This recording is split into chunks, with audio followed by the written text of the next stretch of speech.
আমি বিদায়টা নিতে চাই। আমি প্রথম দিন বললাম আমি সম্মানের সহিত বিদায় নিতে চাই। আপনারা আমাকে সহযোগিতা করেন, আমি আর কিছু চাই আপনাদের কাছে।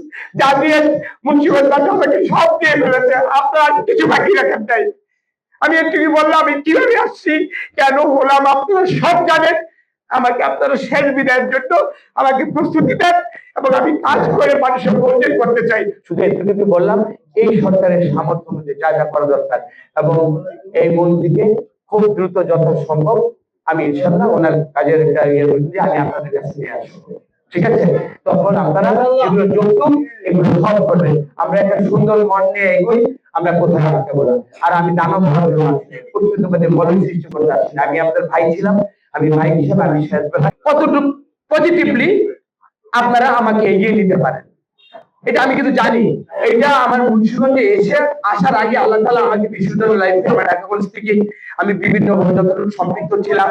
মানুষকে সম্মান করা বা যে কোনো শ্রেণী পেশা মানুষদের সাথে মিশলে তাদের থেকে কিন্তু আমার শেয়ারিং শিখা, তাদের কনসেপ্টটাও আমার নেয়াটা এটা আমার একটা নেচারের মধ্যে এটা আসে আর কি। যাই হোক, আমি এইখানে কেন প্রথম আসলাম আজকে, এই আশাটা ইচ্ছাটা আমি যেদিন মুন্সিগঞ্জের দায়িত্ব পেলাম, আমি রাজনীতি যেখানে শিখছি তখনই আমার এই ইচ্ছাটা ছিল। এই কথাটা ইচ্ছা থাকা সত্ত্বেও কেন আসলেন না? যদি আসতাম তাহলে আজকে এই সম্মানের জায়গাটায় আমি দাঁড়িয়ে থাকতে পারতাম না।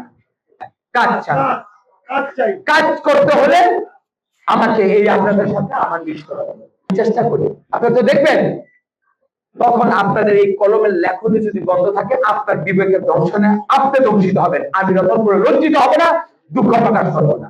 কথাটাকে বুঝতে পারছি? আমি একজন মানুষ প্রতিনিধি হিসেবে আসছি, আমি যে কথা বলে বলে আসছি এর থেকে যদি এক চুল পরিমাণে আমার আন্তরিকতা আমার সততার যদি ব্যর্থ দেখেন, আপনারা না থাকলে আপনারা খোদা তাআলার কাছে দায়ী থাকবেন। মানুষ 5,10,000 মানুষের কাছে আমি একটা বার্তা পাঠাইছি, করে গেছেন যারাই করে গেছেন। আমি কিন্তু আরেকটা যে ফুল, এই ফুল নিয়ে বারবার এটা আপনি করেন না, কারণ এই ফুল প্রথম আপনারা প্রেস ক্লাবে প্রথম রতন দেন নাই, আগেও দিচ্ছেন। ফুলের ভিতরে পিছনে একটা কাঁটা থাকে, আমাকে যেন কাঁটা বিনতে না হয়, কাঁটা বিছানোর পথে যেন আমি রতন কখনো আমাকে শহর ছাড়তে না হয়, ঘৃণিত হতে না হয়, আমাকে আমার কাজটা করতে দেন। ফুল যে আসবে চেয়ারে, এই ফুলটা কিন্তু তারা আপনারা দিবেন, কিন্তু ফুলের যে পাওয়ার, শেষ দিনটা একটা ফুল পাওয়ার যে যোগ্যতা লাগে, কাজ করে যে মানুষের সমাদৃত হতে হয়, এটা আমার বিবেক যেটা পাগল হয়ে যায়, ওই পর্যন্ত আমাকে আমার মতো কাজ করতে দেন। আমাকে এই ফুল কেন এই কথা বললাম জানেন? রাজনীতি আছে, আমি সমান ভাবে না, আমি প্রায়োরিটি বেসিসে আপনাদের জন্য কাজ করার জন্য আমি আসি। এই কাজের ক্ষেত্রে আমার 3টা বাধা, এই 3টা বাধা আজকে আমি আপনাদের সামনে বলে গেলাম। এই বাধাগুলো আপনারা মনে রাখেন এবং আমার নেতৃবৃন্দ মানব ভাই আছেন, শহীদ ভাই আছেন, সুলতান আছেন, এখানে আমার যারা নেতৃবৃন্দ আছেন সব চলেছে, আপনাদের কাছে এই 3টা বাধা আমি বলে দিই। প্রথম, আমি কোন ব্যক্তিগত কোনো স্বার্থে শুরু করে কাজ করবো না, বলেছিলাম আমি একটা ব্রিজ বা মেট্রো রেল আনবো, এখানে আপনাদের ওপেন জানা থাকা উচিত। কাজ আমি নিয়ে আসবো, পরে কোন কন্ট্রাক্টরে করবো আর কে পাইবো এই ব্যাপারে আমি কারো কাছে আমি কোনো সুপারিশ করবো না। এতে আমার নেতা কর্মীরা যদি সব পায় সেটাও সাধুবাদ, আর তারা যদি না পায় সেইটাও আমার সাধুবাদ। আমার রতনের কোনো পার্সোনাল কোনো ফোন আমি করতে পারবো না।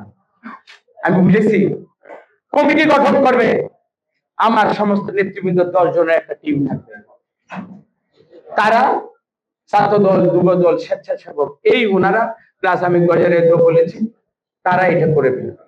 আমাকে বললেও আমি এটাতে ইনভলভ হবো না। কেন ভাই? আমার কাজ করে খেতে হবে, কাজ করে যে মানুষের ভালোবাসা আমি পাইছি এটাকে আমাকে রিটার্ন দিতে হবে। কিন্তু চলে যাওয়ার সময় একটা ফুলের পাপড়ি যদি আমার কপালে যদি জুটায়, সেইটাই আমার চেষ্টা থাকবে। আমি রাজনীতিবিদ, বাট আমি সবচেয়ে বড় পরিচয় আমি একজন মানুষ। মানুষের মূল্যবোধকে আমি দাম দেই, মানুষের বিবেককে আমি দাম দেবো, এবং আমি চাবো আমি যেটা করবো না আমাকে দয়া করে আপনারা কোনো আঙ্গিকে কারো বায়াস হয়ে আমার এটা করেন না। আর ভবিষ্যতের জন্য আমি আপনাদের বিনীত অনুরোধ করলাম, আমাকে কোন জায়গায় এঙ্গেজ করেন না।